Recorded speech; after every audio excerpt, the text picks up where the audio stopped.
embrace the magical side of life, where anything is possible and the infinite is accessible to all? Let's have a conscious conversation about what's going on in the world, in your life, and your relationship from the expanded perspective of your soul. The path to awareness begins and ends in the heart. So let's take it there, one step at a time, and learn to cultivate magic in your life every single day. In each episode, we share a collective space in which we discover the unique facets of our own magic and embody our superhuman qualities by humbly exploring how it's super simply to be human. Hosts Kaí and Dell co-create a magical experience to remind you that you are magical as fuck. Now, be unleashed. This is our daily magic.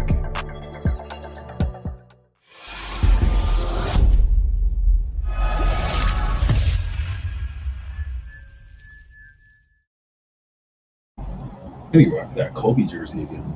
That's a good reminder at the end. No, sorry, it's the good reminder at the end to rock the Kobe jersey again. I want to see how my guns look now. Welcome to another episode of Our Daily Magic. Got some stuff brewing today. The title is Life is What You Make It, but so is this podcast episode. It's going to be whatever we make of it. Because there's some things going on. Yeah, but of course, first we want to shout out whoever's live, whoever's going to watch this, wherever you watch it at. Put a comment, just let us know who you like, appreciate. Also check in how you're feeling in this magical moment.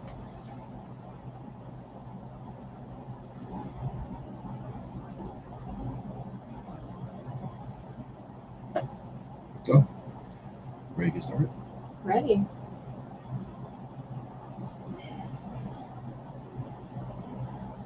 I'm just going to continue our conversation from earlier. And Dell was talking about life. Like, just to really think about, like, is life what you want it to be right now? We just got finished doing a conscious relationship challenge where we took people through 5 days of really looking at their relationship with their partner and also understanding how that relates to their relationship with themselves. So when I hear things about life, I immediately think about, okay, well, what's the relationship? What is the relationship that we have to life that has it look the way that it does? I had a magical moment this morning where I woke up and I could have gone into my regular routine, but I didn't. I felt inspired to do something. So I followed that inspiration and I trusted it. And going through a series of different documents, and I was on my computer for a minute and I was writing for a minute, and I ended up at this place where I realized that if I play with the universe, if I play a game with the universe plays back. And that's my relationship, or how it is that I'm choosing to perceive my relationship right now with the universe and life. Bless you. It's not COVID.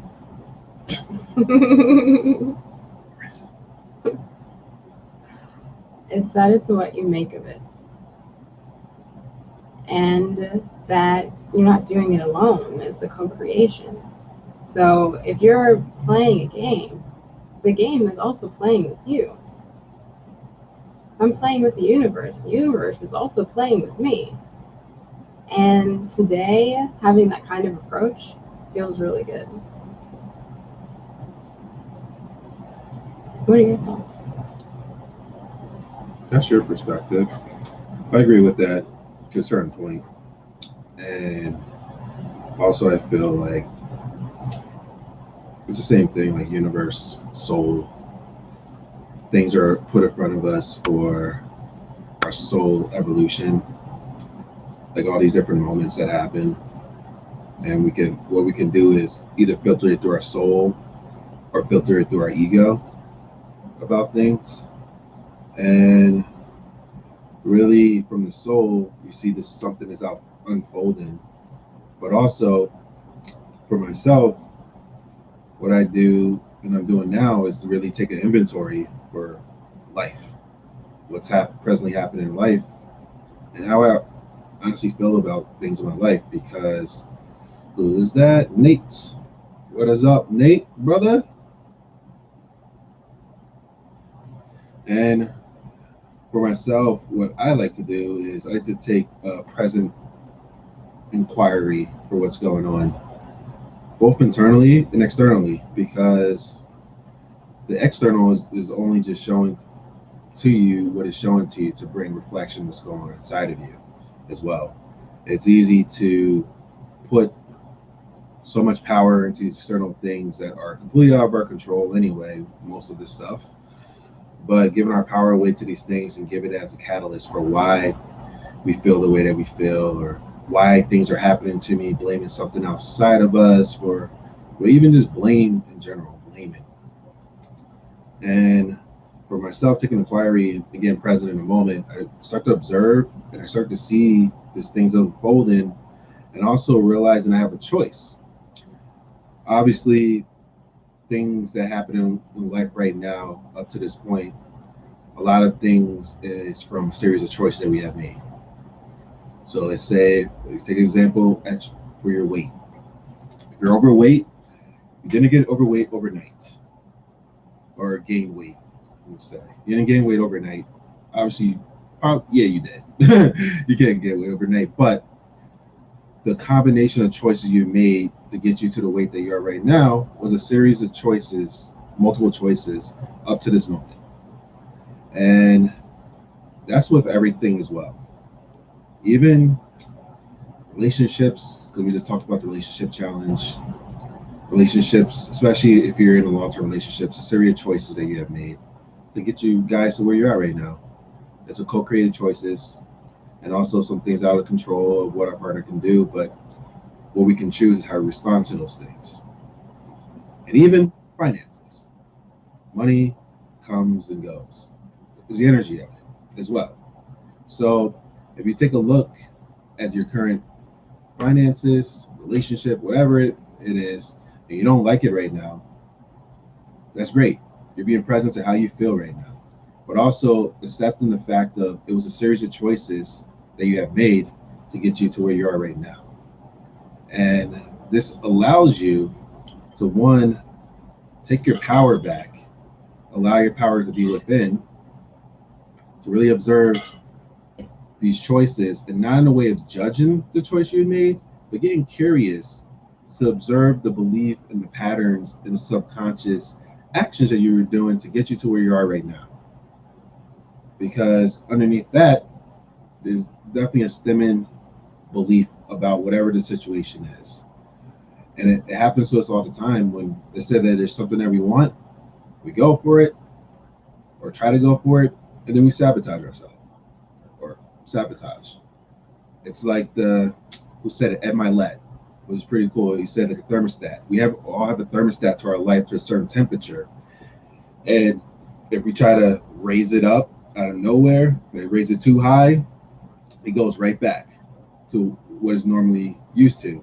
So let's say like a sabotaging moment that we could potentially do for whatever we're going after is like a way of us bringing us back down to what we're comfortable at, and not really taking a look at the reason why we feel like this is comfortable. So that's the process, what I'm doing right now, because there's things that I'm shifting right now, and I'm okay with that. And also with this shifting, of being aware of my current surroundings, my current way of me being, but also the current relationships that I have in my life as well, because they also reflect to me what's going on internally. And it's pretty cool because when you can observe it from your soul and not observe it from your ego, you can find solutions and not try to figure it out and find egoic solutions for what's going on. Because, and you can tell when you're going from ego, it feels like a struggle. You feel like you're just keep going, and not really getting that much results for the energy and effort that you're putting into it for whatever you're going after. And from the soul, it's like effortless. It's a flow. And then from that, it's like this flow and a co-creation with the universe, like you say, playing the game. It's that type of energy, and amazing results happen. So for myself, I'm integrating that into all aspects of my life. I can play with the universe. I can get expanded results for other things, like this conversation right now. I'm just flowing. I'm just allowing what's coming through me to come through me. I'm not thinking about it. I'm just being present in the moment, allowing this thing to flow, and also realize it's a co-creation of me just sharing vulnerably, but also it's touching whoever is listening as well. But then when there's things that in my beliefs, what I've been taught, I had to put a lot of effort into. And I'm sure for a lot of us, it's the money situation of just how we're supposed to work hard, do this stuff, hustle type of thing. And it's a lot of effort to get crumbs from infinite abundance as well. So I'm sitting with this right now and I'm playing with this because I want to shift this dynamics. And also I'm healing this part of myself and being with this part of myself who believed that, and being okay that I had that belief of that's what it's supposed to be. And now I'm in the process of getting curious of, okay, this is a belief. It's not working. This is, I mean, it can work because a lot of people do that and they get results from it. But it can work, but it doesn't work for my soul. So as I'm talking through this, now I'm asking the question to myself, what does my soul want to do so I can be able to receive abundance? Who is the person I need to be able to receive abundance in an effortless way? Asking these curious questions and not trying to figure it out with my ego, but allowing the intuitive nudges to show up. So I'm in this part right now, just receiving, but also acknowledge how this present moment brought up emotion that's already there. Frustration. What else did I say earlier? Oh, feeling mediocre. And the cool thing about that is I feel like I'm living a mediocre life. And I sat with that. I accepted the fact like that thought came up of feeling a mediocre life. And I said, okay, let me be with that. And come to find out, it's not just about one thing. And that's the thing that could happen is you try to blame this one thing and give your power to this thing for the reason why, compared to allowing this current thought that just popped up to be okay with it and to be the space for the thought. Because that's who we are. We are the space where thoughts and the beliefs are flowing. And it's taken me to a lot of different points of my life in which I was told by others I was mediocre, and I believed it. Or maybe something happened and I took on this belief that I feel mediocre, I feel not good. And just being with those thoughts, I asked myself the question, and this, you actually listen to a live current inner coaching that I do. I do this all the time for myself. I have this conversation, and it's like I feel mediocre because of when this happened. I feel mediocre because of when this happened. It's like all these infinite reasons. And I asked the Byron Katie question. And those of you who don't know Byron Katie, she has an awesome offering called The Work. As I asked myself the question, is that true? Is that really true because of that? And I get to see I just took on things. And these beliefs that I took on for those moments, I would just find every reason in life, no matter if it was true or not, to validate those beliefs. So here I am. aware of that is going on. And now I have a choice. Do I want to continue the choices that I have made based upon those beliefs? Or do I want to make new beliefs? Do I want to integrate new things? Do I also want to be with that part of myself that felt that way? And so it's okay to believe what you have believed in those moments. You did the best that you can do in those moments. And as I'm saying this to you, I'm saying to somebody who's feeling the same way. Yes, I love sharing these inner dialogues because I know these inner dialogues are stuff that we all have, because like we all have our thoughts that go on non-stop. A lot of us say it all the time. Our thoughts run crazy. Our thoughts are doing this. Our thoughts are doing that. And like, this is bring awareness. You're saying my thoughts are doing these things. And who is saying that? Is it the thought that's saying my thoughts are doing that? Or is it the observer who knows what's going on inside of them?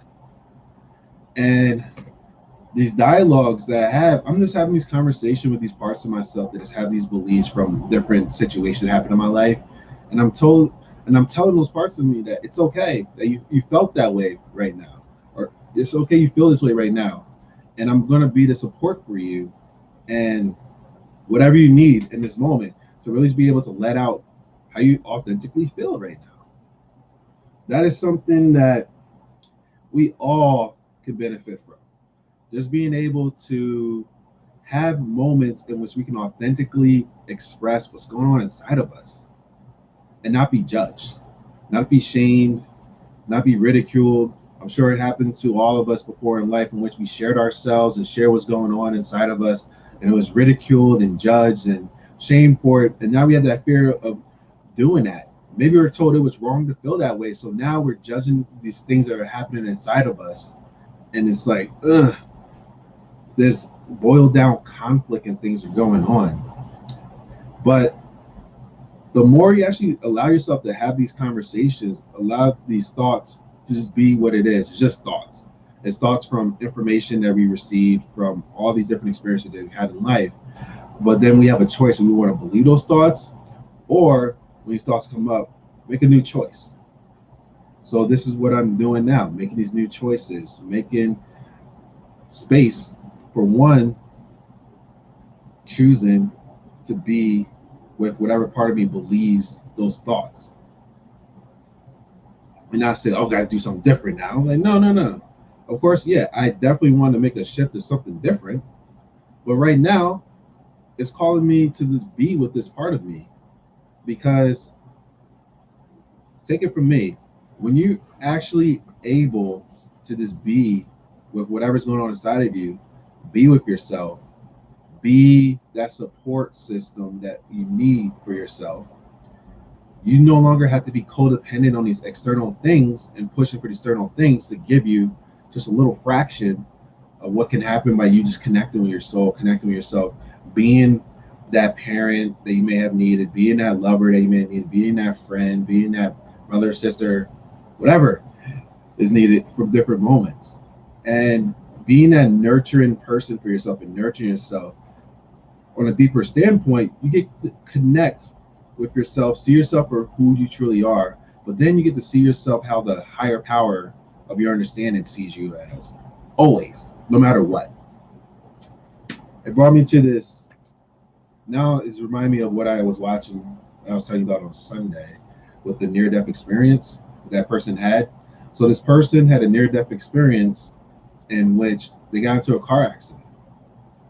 And this guy, he was driving 60, 70 miles an hour, and it was himself, his wife, and 2 kids that were in this car. He was driving it. The car crashed, and he could hear the baby crying, but he wasn't able to reach the baby yet. And he heard the baby crying, but he didn't hear his wife. He didn't hear the other kid happening. And he said he let out the last thing that he could say before he actually went out of consciousness. And what he said to his kid was, "It's going to be okay." And then he went out of consciousness. He had an out-of-body near-death experience. And in his near-death experience, he saw his wife in the other realm. And his wife told him, "It's not your time yet. You got to get back. You got to get back to our son, because our son needs you right now. Our son is in the car. And he said, as soon as he thought about that, he went right back into his body, saw his son. But for him, his son did survive, or the one son survived. But then for him, he had broken legs, broken arms. So he was in the hospital for like 6 months or so. And in those 6 months, he kept having out-of-body experiences.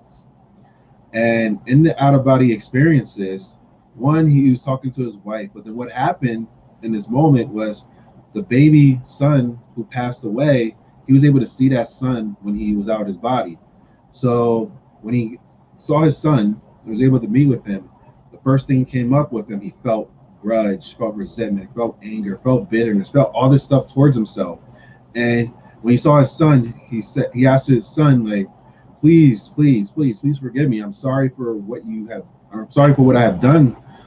I'm sorry, I feel horrible. Please forgive me, please forgive me. And then he said his son grabbed him, hugged him, and told him there's nothing to forgive. That stuck to me because it was just so monumental, because I'm like, wow, that is how this higher power, divine, the creator of all of us, the infinite creator, really truly sees us as, and also is welcoming us to be able to see that for ourselves as well. Maybe we've been taught so much that, like, or maybe we've been told or whatever that what we've done is a horrible thing or whatever it may be, and then all this judgment that we have within ourselves. And the reason I felt the need of saying that, because the more you actually can be with yourself and release the judgment, the shame, all that bitterness and things you have towards yourself, you get to have more experiences like that, in which you get to that point of there's nothing to forgive. It's just an experience. We had experiences. We all have experiences, and this experience is a co-creation. But the deeper aspect of doing that is we all deserve it. No matter who you are, if you're listening to this, you deserve to live a life in which you get to see yourself as how this higher power, the infinite creator, sees you.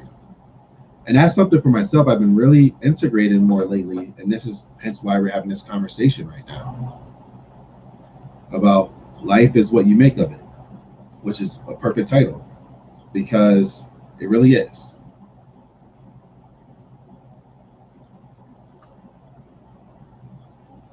Someone says success is so unique to each of us. Luckily, we get to create the context that success takes for us individually. Yeah. And that's another thing of really allowing yourself to shift into that, because, you know, like the whole rat race thing going on, in which we're told what success is. What's it called? The American dream? What the American dream is like, or all these other things. So then what can just naturally happen is we start comparing ourselves to others based upon this notion of what success is like. Or maybe like even relationships, comparing our relationship to someone else's relationship, because we deem like, oh, this is the relationship to be, and here's my relationship, and it's not like up to this thing.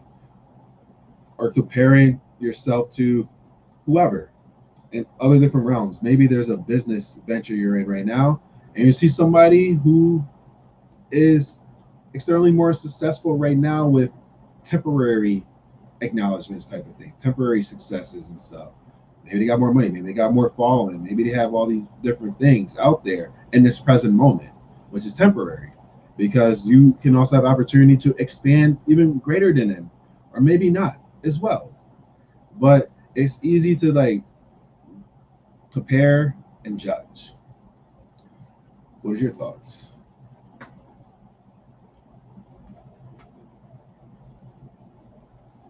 Oh, hi, Alina.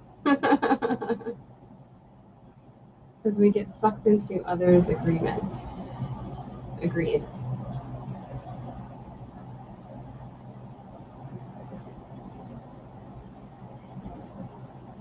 I think comparison can be easy, judgment can be easy, because it's kind of like a programmed default. You know, there's all of these things that are going on in the world, and I'm talking about like the world of duality, where we see, okay, there's good and there's bad, there's better and there's worse, there's this and there's that. And it's amazing the things that we get to be afforded in terms of our perspective with duality. You know, it's the means in which we get to experience each other. That's awesome. And there's also, that means that there's an implied other. And then when we take it to the language of the heart and soul, and where we start to talk about how we're all connected and we're all one, sometimes those beliefs may start to negate each other because they exist in two different realms. And that's okay. And because we are multidimensional beings, we get to vacillate between the two. So that means that we also get to shift our understanding based on where it is that we are.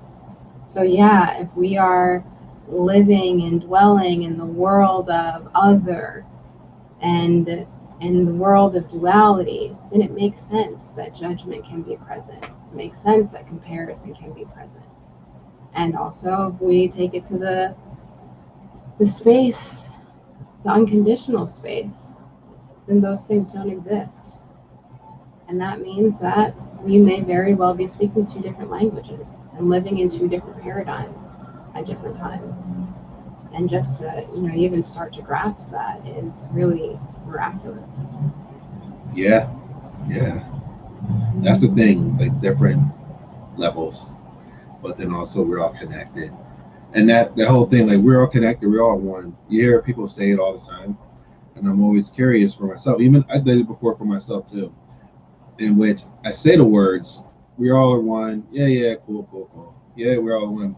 But never really embodied how we all are one, or get curious and asking that question to like get valid proof of how we all are one. And that was another thing. We talked about this on Friday, embodiment. That's another word out there that's going on right now. And for myself before with embodiment, I thought that embodiment was a destination to get to. Meaning like, okay, how much do I need to do to be able to embody something? How much do I need to learn something to embody something? How much do I need to contemplate and be with something to really embody it? And it was a rat race. I just kept doing more, keep doing more.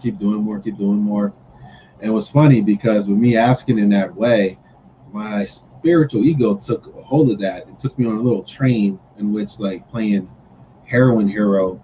And those of you who don't know, like Heroin Hero is this thing with South Park where this guy kept chasing a unicorn and trying to catch his unicorn, and he'll never catch his unicorn, but he had to keep going. And every time the unicorn would say, "You almost got me, you almost got me, you almost got me," but he'll never catch it. But he kept playing because he felt like, okay, I'm going to eventually catch that unicorn. So it felt for me the same type of thing, like I'm going to eventually embody this thing. I just got to keep going. And then my soul decided to ask me this profound question. What if you don't have to embody it? What if you already are embodying it? But like everything else, it's infinite. So there's infinite levels to go with it. And even if you choose to be at the level you're at, it's totally fine. But there's always a deeper embodiment to go to, but it's a different ball game of you and knowing that you already are and going from there. And I'm like, whoa. And then Kaí and I were having this conversation, and it was the belief that I am not enough, right? Mm-hmm. That I am not enough. And it's translated directly to that as well, because like, what if it's not the fact like I'm not enough, it's what if you are enough? And it's just like this embodiment thing, like I mentioned, there's more levels to go with that, of the enoughness. More, I am enough to embody. So those affirmations that we say, I I am abundant, I am all these things. What if we are those things? Instead of doing the affirmation to try to get there, what if those affirmations just lets us know what we already are? That infinite intelligence is always expanding, and all those affirmations gives an opportunity to expand even more into something that we already are. So it's like, instead of going to the destination, you're already experiencing. You are the experiencer, experiencing already the experience of what you may have thought was a destination, but you're already there. But now you have a chance to even go deeper within it. Yeah. I was talking about playing a game with the universe. There's this part of the game that I also recognize, and it's the fact that I've already won. So I get to play the game from already won. That's fun. That means that I get to be vulnerable, I get to be authentic, and also I know that everything's going to be okay, because it already is. So that's how I play the game. And I wonder, for instance, like, what if instead of searching for truth, we create it? What if instead of seeking things, we are it, like Dell was saying? What if instead of just saying things, we get to experience it as we're saying it?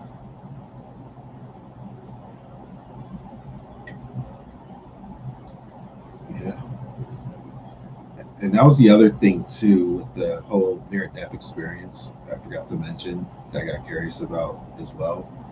It's curious of that what we see in this physical eye right now is just a glimpse of what's actually going on currently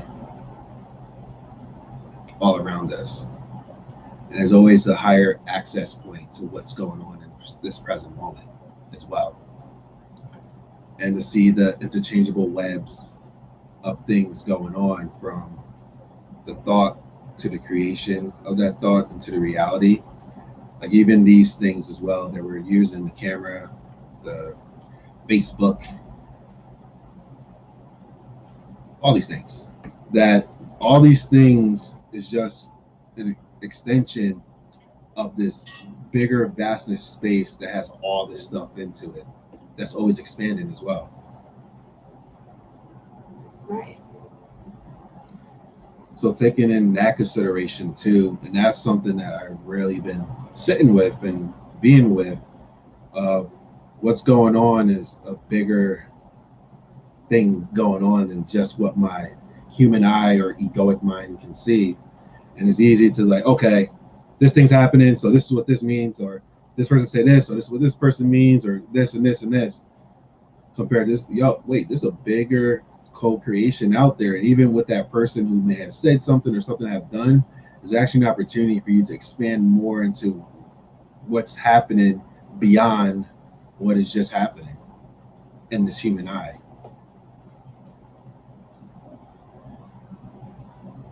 I think that for me starts to touch on the realm of like trust, starts to touch on the realm of surrender to the aspects that you can't immediately see or feel or perceive, and to just have like the knowingness, or to not have the knowingness, and it's still quote unquote work out. I like that phrase from the Matrix that the Oracle said, and she said that it's something to the effect of that it's all going to end how it's all going to end. Pretty much. That's deep, and that's what it is too. And that's the thing for myself also. I came to a deeper acceptance with, and obviously the acceptance is also something I can go deeper into. But just the fact of it's all going to end how it's going to end. No matter how I would like for things to be or how things to should shift to, it's going to happen the way it's going to happen no matter what. So it's all right. I accept that. And by accepting that, it means too, like, okay, it means that this physical body that I'm in is going to die. And I don't know when. which is something I accepted. I don't know when it's going to happen. I can try to figure that out, but why try to figure that out? If I'm trying to figure out when that's going to happen, I'm missing all this opportunity to live what I have right now in these moments. And in these moments as well, there's lots of opportunities to expand and learn. And we have all these tools in front of us to expand, and also the acceptance of everything being a synchronicity. This conversation I'm having with somebody, or this wherever I'm going as well, is an opportunity for synchronization to happen. And I also have a choice. I have a choice of how am I going to be with what's in front of me right now. Opportunities, these universal opportunities that are in front of me. And in the process of that, I go through my own shit too. But I'm handling it in a different way as well because of that deeper acceptance that I have accepted of I'm only here on a short time. And it's a blink of an eye. But in that blink, I'm choosing how I would love to integrate and be unconditionally with no matter what shows up. In the process of that, the things within me that is here that's blocking me from actually really integrating even deeper, it comes up. And then I release it.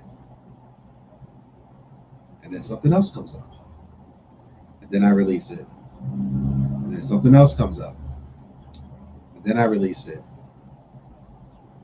But it gets quicker now because of just doing that willingness work of being with myself, but also asking those curious questions when things pop up, these situations. Instead of like, why is this happening to me? Or this is wrong, this shouldn't be this way. I'm asking myself, what can I learn from this? What is my soul trying to teach me with what is happening right now? And also, what I like to create.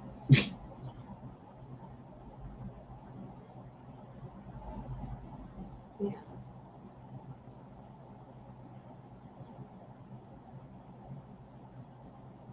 I recall from my own experience that sometimes it can be like a little disorienting. You're like, well, is this true? And my mind can create all of these different scenarios to try to prove that something is true. And for me to sit there and try and quote unquote figure it out myself is a cycle that can go on for years and years and years. And then it dawned on me, why don't I ask? And when I say ask, I mean ask in two different ways. One is to ask someone. And in this current moment, luckily, I have a husband who loves to have conversations. But the second way that I mean is to ask inside and to really feel into, is this true? Not to ask and listen to the first thing that pops up in my mind, the first thought that shows up, but to really like listen and feel, is it true? And if something's off and something seems like it's not quite right, then that's my answer. I'm not looking for a yes or a no, but I'm looking for that feeling. And that feeling says something's not quite right.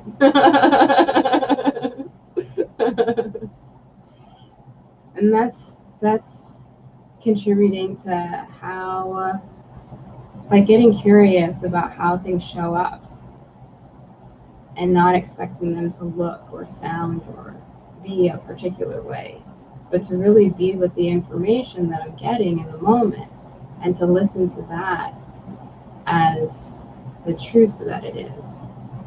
It could be a truth that's telling me that I'm lying to myself. It can be a truth that's telling me that I'm not very open to feeling much right now. It can be a truth that shows me all the things that I've been suppressing. But that doesn't look like your typical yes or no to an answer of a question. There's actually so much more to it, so much more to learn.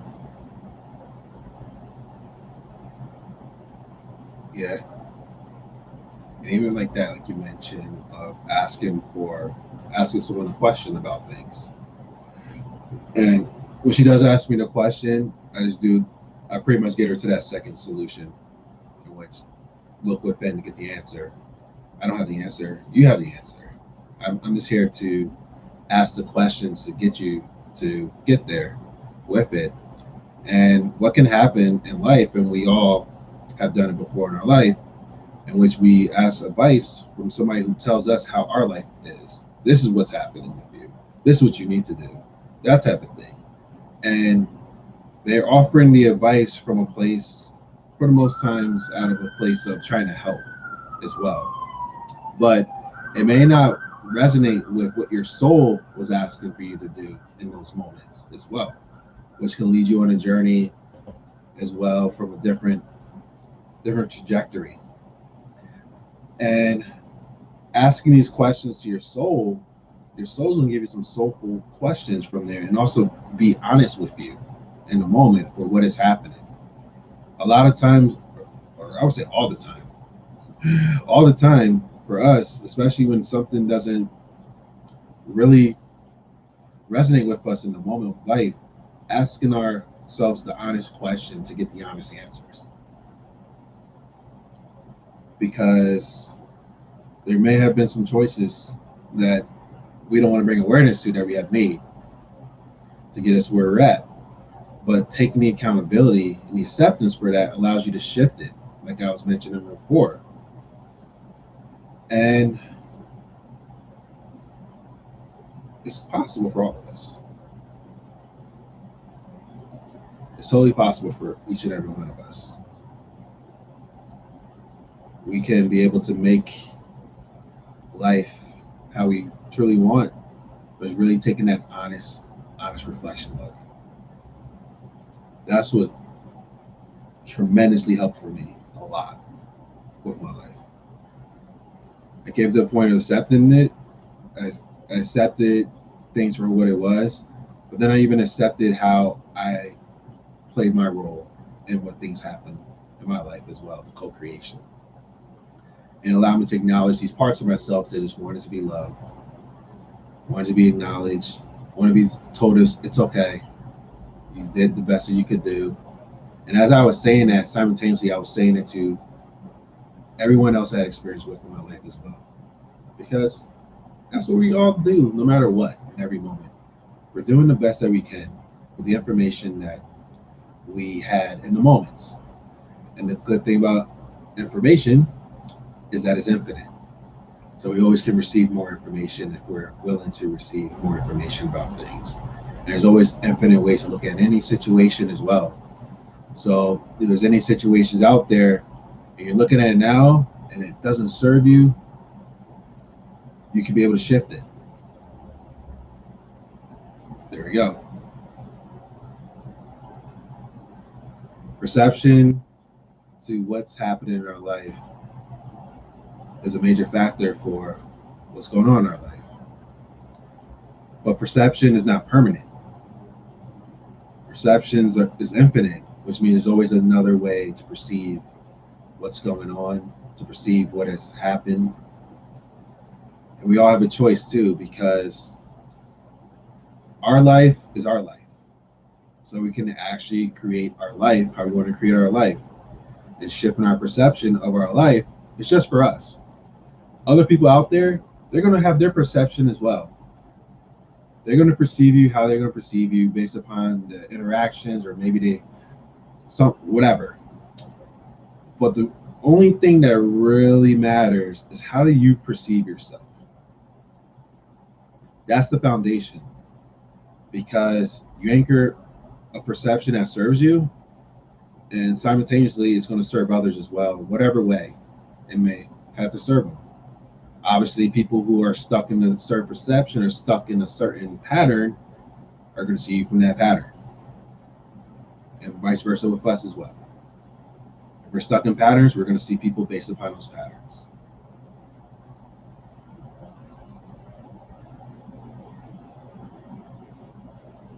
Yep.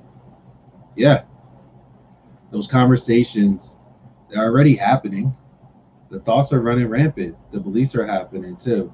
That's why a lot of people say, I can't go to sleep because my mind is going crazy. My mind is doing this. It's because now, oh, you actually have time to be with me now because you weren't with me throughout the day. So here we go. Blah, blah, blah.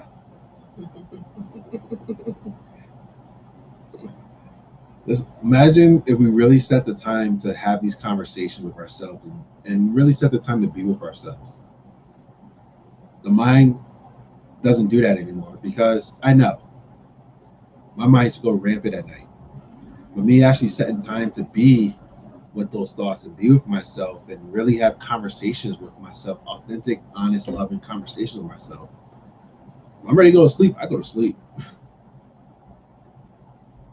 It's because I'm doing the work willingly, so that way my mind doesn't go crazy later on. What about you?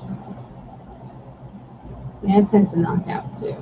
But I do have a moment before I go to sleep where I just take a minute to review the day.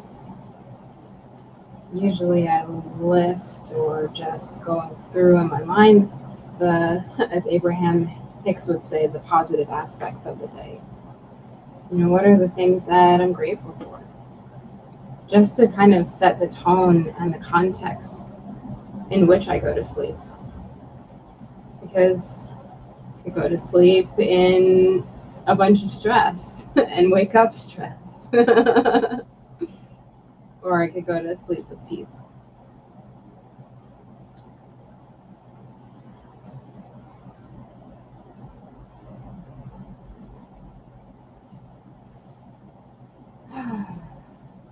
So what you were talking about too had me think about forgiveness and what that actually means to me.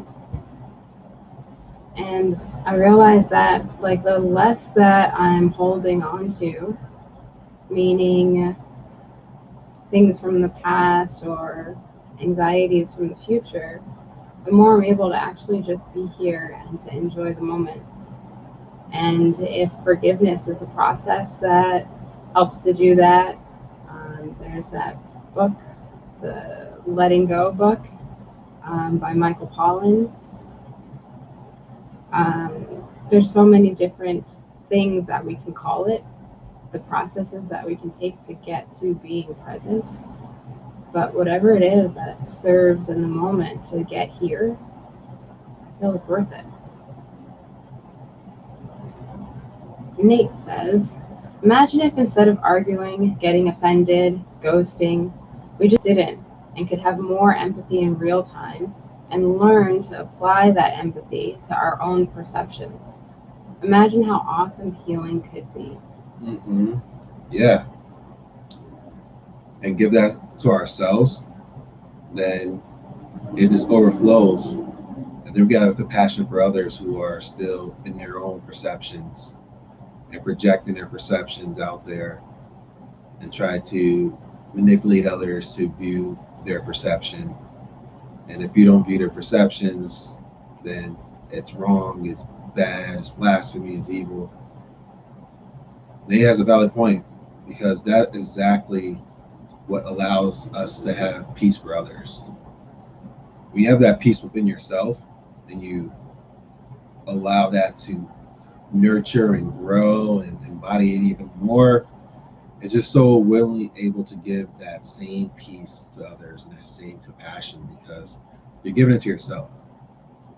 A lot of us, I feel, we would love to have more compassion given to ourselves for what we've done. Acceptance, love, forgiveness, told it's all right, all those different things. And the essence of that is pretty much we want to connect to the higher power and see yourself at a higher power sees you. And you anchor that, it's so easy to willingly just give it to others because it's just your natural state now. Your natural state already is what's going on inside of you. So you have a natural state of peace and love, and acceptance, and compassion, and actually building this strong relationship with yourself. It just flows. You're able to connect with people, no matter what level they're at. That was another type of thing before, in which avoid this person because they're low vibration. Avoid this person because they practice whatever they practice. It doesn't align with us. And the more you can actually work through and connect and be with that oneness, the connection to all, and really allow it to grow within yourself, you start to see things differently. That perception, because that perception starts to become an infinite perception. And also the curious, soulful question of being able to see love in every situation, under every condition. Isn't that unconditional love?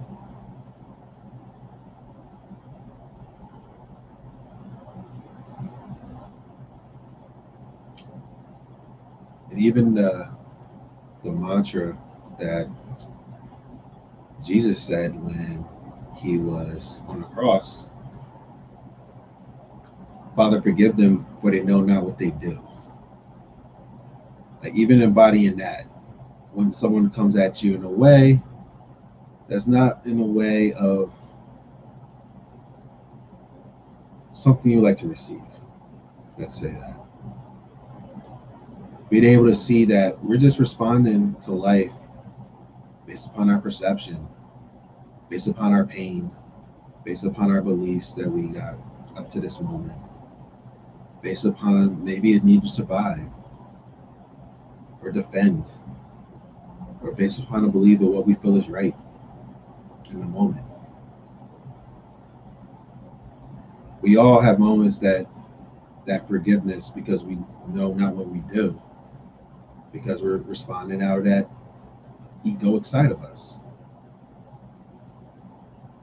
So we all deserve that. We all deserve to really bask in that unconditional infinite love. And those of us that are dealing with the pain need love the most. So imagine how it feels if you're already shaming and judging yourself, and really having that inner dialogue, and then you get some external judges and shame thrown at you as well. It has to be pretty intense. Yeah. And at the same time, for me, it's interesting to also just observe that there are some that are on a journey that I can't do anything about. If they are in a place of inner conflict and are not wanting help, then it's not my place to force peace into their life. I can offer it. I can offer compassion.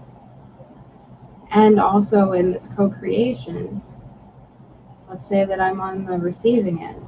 It's my job to also open myself to receive it and to allow it into my life. And it may be the right time for me to do that, or it might not be.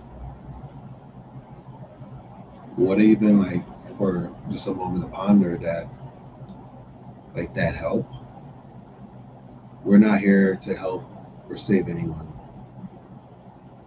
We're here to help ourselves, work and save ourselves, so that way we connect to that divine essence that we are, and just our natural state for when, no matter what's going on with people, just our beingness is enough for people.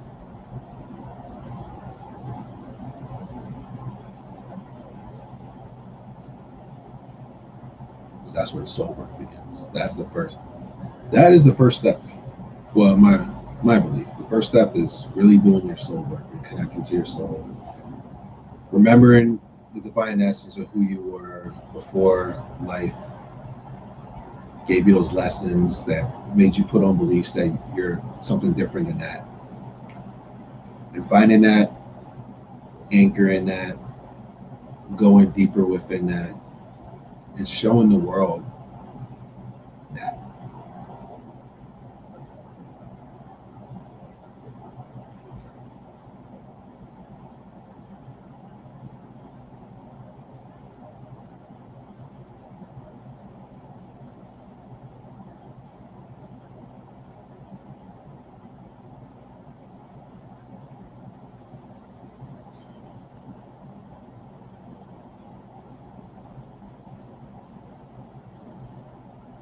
Yeah.